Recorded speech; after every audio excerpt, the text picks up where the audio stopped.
Hey, what up? This is Xander. That's Lady.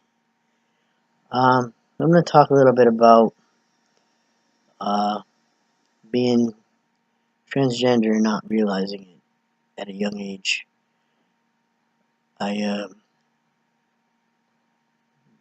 obviously I was a tomboy when I was a kid. That's what it was called, and I didn't think anything different about it. I mean, I thought I was a boy pretty much. That's what I called it, tomboy. I just didn't have the downstairs equipment. But uh, you know, I was happy, I played with the Matchbox cars and the trying to racetracks, you press the lever and the cars go around. That's what I did. I love that stuff. Um, Matchbox cars are a big thing. Every once in a while on a Sunday, my dad would pull out a piece of paper, and he used to have every single Matchbox car listed. And if it had an accessory, he had that listed too. And if it was missing, me and my sister was in trouble. It was bad. My dad had those things. Well, anyway, I'm off on a tangent. But that's what I was, a tomboy. So as I got a little older, we moved, and I made friends with a couple of boys down the street. Um, and so I was doing things with the guys. On Saturdays we used to, depending on the season, we played baseball, we played football, and it was tackle football. I was one of the guys. So. And I ended up with a black eye once. That was pretty interesting football. But I football, baseball. We played basketball, but you can play that anyway. But we had a big yard, so we played whatever. And I said I was tomboy. So, but I still didn't feel quite right. And when I was 16, well, backtrack. I was getting told I couldn't do things because I wasn't a guy. Girls can't do this, girls can't do that. And I was starting to get really depressed about it, and like my friends, a couple of guys, got jobs doing things at the farm down the road, and throwing bales of hay and shit, and they're like, I was like, oh, well, I'm gonna come too, and they make some money, and they're like, no, you can't do it because you're a girl, you wouldn't be able to do it. Things like that, when I used to get depressed. And, more and more, there were things like, you can't do it, you're a girl, and it was just enough. I've had enough. And when I was 16, I did a half-hearted attempt to drive off the road, and, I didn't really do it, but I wrote about it in a letter to a good friend of mine, one of my friends, really close, and he told the school counselor, and I ended up in the psych ward. And I was 16 years old. I spent Christmas in the psych ward, and, that wasn't cool, but it's where I needed to be. And I mean, I don't know if it's because I felt like I was transgender or I was really depressed, obviously.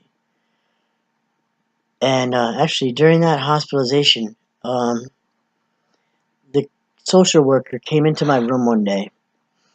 I was listening to my headphones, and she comes in, she goes, it's alright to be gay. And it pissed me off, man. It really pissed me off. And I yelled at her to get out of my room, and, looking back, later on in life, I did get a girlfriend. But, it pissed me off, and I I ended up in the LGBT community, and she was a little right, maybe. But, so, I ended up in the hospital then. 2 years later, I admitted myself to the hospital again that nobody knew about, and I was missing for a few days, and nobody could find me. And, yeah, I was diagnosed then with a different illness, of hearing voices, but I'm not going to go into that right now. But after that, I was admitted many, many times. very depressed. Backtrack a little bit. Forgot about this. I was a cutter, and I used to burn myself. So I wouldn't feel pain emotionally that I was feeling. And looking back, I think a lot of that had to do with being transgender and not wanting to feel crappy, shitty like I was feeling. I would cut myself and watch it bleed, and I don't want to get too graphic, but it used to make me feel better, honestly. I haven't cut in like 3 years, so it's good, but it was a release. Honestly, I'm not gonna lie. I don't know why it is, but it is. But for a lot of reasons, that's a good reason why I would be admitted to the hospital to keep myself safe, because you never know. You cut too deep, you could really hurt yourself, obviously. So, I had many hospitalizations, and when I was 18, one of my hospitalizations, I met my first girlfriend. I was with her for 7 years, but in my early 20s, I realized, or we found out, or I don't even know. Like I said, I was a tomboy back when I was younger. We didn't know what transgender was. Somewhere in my early 20s, I figured out transgender was a thing. Maybe I always knew, I don't know. But me and my first girlfriend looked into the prices of transgender surgery. Holy shit, was that expensive. Being on disability, there was no way I was going to be able to come up with like $25,000 or whatever it was to pay for this shit. So I was like, well, I'm stuck. I'm screwed. I guess I'm just going to have to be a lesbian the rest of my life and be uncomfortable. But, I mean, I was with a woman I thought I wanted to be with the rest of my life. Well, that didn't turn out to be, because, like I said, I was miserable. I knew I wanted to be a guy, and I knew it wasn't going to happen. And obviously, that led to more hospitalizations. I mean, some of the hospitalizations were for my hallucinations. That's a different story. But, so she got a little upset sometimes when I got in the hospital, and she voiced her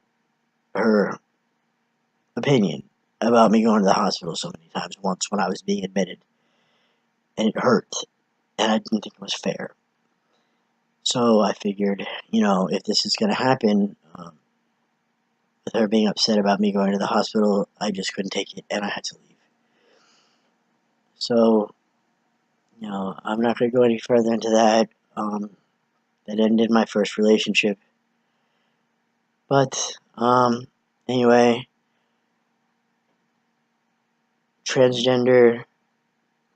being transgender and not realizing it was a big part of my hospitalizations for the most of my life. I've been in the hospital over 50 times, psych ward over 50 times. I'm not going to say it's all because I was transgender and didn't know it, but I'm sure it had a big part to play. Anyway, I'm not really sure where I'm going with this. I'm going to try to have things more structured. I don't get a lot of time to tape. Anyway, I don't get a lot of time to make these videos. I'm not really coordinating myself to do this, like probably some of these YouTubers out there who know what the hell they're doing, but I don't. So anyway, if you like this, that'd be cool if you would hit the like button or subscribe or whatever. That'd be pretty cool. But I'm new to this, so I'm not quite sure what I'm doing yet. But I'm going to be coming up with more consistent videos, and I'm just trying to come out and reach out to people, to help myself, maybe help somebody else. Write comment if you feel the need to. Otherwise, that's it. Later.